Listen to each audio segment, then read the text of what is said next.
pulling one out of the bag from a distance. Yep. A la Stevenage. There's a bloke just wandered down out the streets. A nigh-on relegation bloke. A nigh-on relegated man has walked into the stadium. Sad old face there from Darren. A nearly guaranteed guest for next season bloke. Could be, yeah. We could get you in, Darren. Twice. Talk about it. I mean, I've got Darren's theme song that we have to play when he walks in.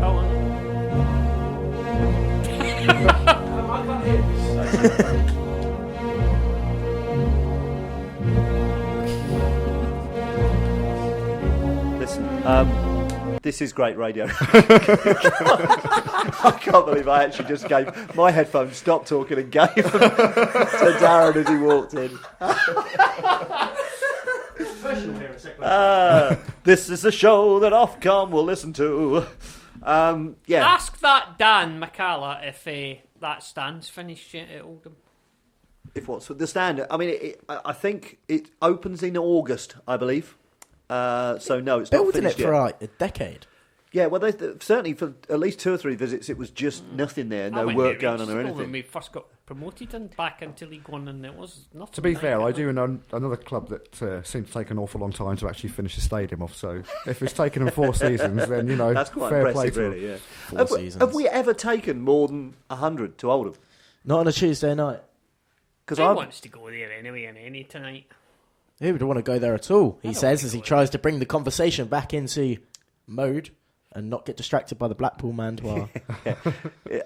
Albie's doing some really good hand gestures here, and they're quite clean as well. No, they're not. Yeah, what are we talking about? We're talking about the match. Seriously though, I am pleased that with 2 away games we have now gone 2 unbeaten. Yeah, 4 points. 4 points, and we've got a home game on Saturday, which I would fancy us against. So if we win that, it's 3 unbeaten, and we can finally, hopefully, just get our season back on track again. And I like something that Robinson said yesterday in his interview that he said... he said, see this laptop here, he said. It was something quite similar to that. He said, we can't worry about Preston anymore or any other teams. We've got to concentrate on ourselves now. And, it doesn't really matter what they do. If we get into the playoffs, we get into the playoffs, deal with it. There's no point being despondent before the season's even finished, in my opinion, because we're going to finish champions. It's obvious. Well, obviously, yeah. I think champions is going to be a challenge now. I'm starting to accept that we shut up.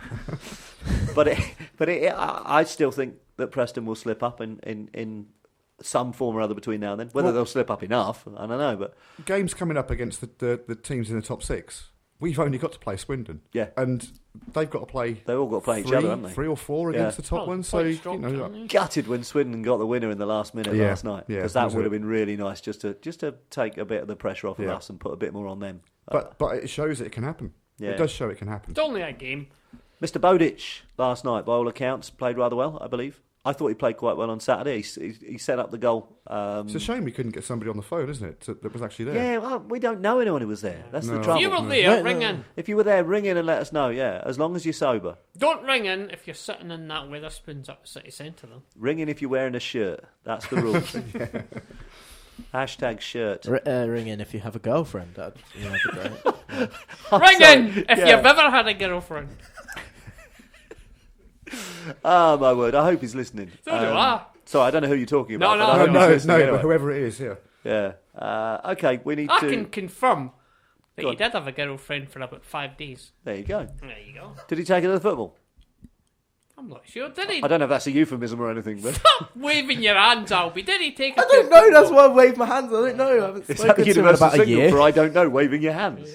Anyway, to come back to what we were talking about, can I just say that 10-1 over 2 games is quite impressive. That's impressive. 10-1. It's extremely impressive until you say the fact that it's Oldham. Which it's I still didn't, impressive. I didn't say that. I it's just less said impressive. 10-1's Yeah, impressive 10-1. over 2 games here. Yeah. Takes a shine off it a bit, doesn't it? Yeah. Darren standing in the corner saying, they got 1? I thought, you haven't seen the highlights, obviously. As I was there, I can say from experience. After our second goal, the fact that we're on bad form, and after it just shows how bad Oldham are, that after our second goal, we can even not celebrate and just practically pick the ball up and start again. Well, that was another thing, not celebrating. Did you see Powell? Yeah, that's what I'm saying. His goal just went in, picked the ball up, and just wandered just up. walked off. It was reminiscent of a pre-season friendly at Hemel Hempstead in the scorching sunshine when we were about 7-0 up. Okay. That's what it looked like, but it was Oldham in the cold. Yeah, well, that was 9-0 at that point, wasn't it? So that's what he was doing. Really. Yeah. Okay, we probably need to think about moving on and getting to the end of the show at some point before Darren has to start his, really. So, obviously disappointing none of us went except for the woes who pretended they did, and we'll talk about Saturday's game in a few minutes if we've got time. Lifestyle MK with Andrina and Gary, Tuesdays at 7 p.m. on Secklow Sounds. Features on health, beauty, leisure, and those special things that make life more enjoyable. Lifestyle MK, Tuesdays at 7 p.m. on Secklow Sounds. Community radio for Milton Keynes.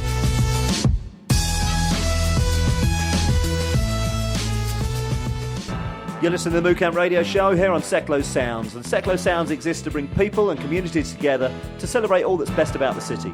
We produce a variety of music and speech programmes produced by local people, and we're run by over 60 volunteers. There's always room for more, so if you've got a programme idea or a skill you want to offer, send an email to volunteers@secklowsounds.org. You can find out more about this show, the station, and other shows that we produce by visiting www.secklowsounds.org. So, This just in. Following the turnaround in our recent points haul, following a massive 4 points from 6 games in the last 2 away matches, Carl Crobinson has we're getting more K's in there all the time, has formally petitioned the FA to request for us to play all of our matches away, for them all to be played at Walsall and Oldham, and for them all to be played during the last 7 days. Carl explained that if our results for the last week were averaged out across the entire season, and we all had our fingers crossed and wished really, really hard, then we'd be back on target for the autos, and that's of course our destiny. More on this once we've gone through a flashback wibbly transition. text some things, let's get the last ones out, and then we'll probably be wrapping up. Dean from MK1 has texted in to say in your face. Mark from MK1 has tweeted in to say that he's got lovely hair and he's got Mark from MK1 has tweeted in to say that he's got lovely hair and he got on the pitch against Oldham, which meant lots of people saw his lovely hair. Carl from MK1 says, when we win, it's in front of 66 of you. 66. You were still great though, our fans are the best in the country. Adam from MKDSA says 50 to Walsall with a hashtag at the front of it. And Kevin would like to tell Eileen to get a move on. Great one. Okay, we do need to wrap up. Can you just let's fly around a few bits. Roundabout. Roundabout was the brand new week old Eagle roundabout on the 421 bypass. I know the one. Okay. All right. Okay. Yeah, that's topical. That's fantastic. All right, Lisa and Carolyn, what's the result? It was a draw. I've just been going through it. I've counted it 4 times and I can't divide them, so I'm going to say it's a draw. Okay. I just made up that it was a draw. Was it actually a draw? It genuinely was a draw. Yeah. Yep. Okay. All right. Well, we probably need to be thinking about wrapping up our proceedings for the evening. That's it. Once again, Old Father Time has engineered an ending before we're really ready to leave you. But such is our lot. You've been listening to the MooCamp Radio Show, and we've been broadcasting it, and that's how it works. It's a great example of synchronicity in action. Anyone else thinking of the police at this point in time? Yeah. This week's show was written by Brando and Modders, with additional material from Filthy Don, Ralph Filthy, Cresta Frothy Man, Dersingham Don. Thanks for getting involved. We'll talk to you before we go, just very quickly, predictions for Saturday. Notts County, isn't it? Notts County at home? Yeah, Notts County home. What are we expecting? Well, hand, first of all, because we're home. Hand? Yeah, obviously. 1-0. Yeah, I think it'll be tight. 2-1. Choice. 2-0. 2-0. I'll go 2-1 us. A phobia to score first. What did you say, Jez? 1-0, I said. 1-0. Okay, to who? Us. Great one. All right. To miss me. Well, in that case, to play us out, this is you either know Bob Mould or you don't. I do. This is I know him and love him. the mighty Bob Mould and Sugar. So have a fantastic Good evening. song. Cheers, Let's all. listen to this. Good.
MK Pulse proudly sponsors Secklow Sounds. MK Pulse is Milton Keynes' local magazine, bringing helpful information on food, health, fashion, money, travel, culture and much more to 84,000 people every month. Plus news, views and what's on from around the city. If it's happening in Milton Keynes, it's in MK Pulse, and it's available online at www.mkpulse.co.uk.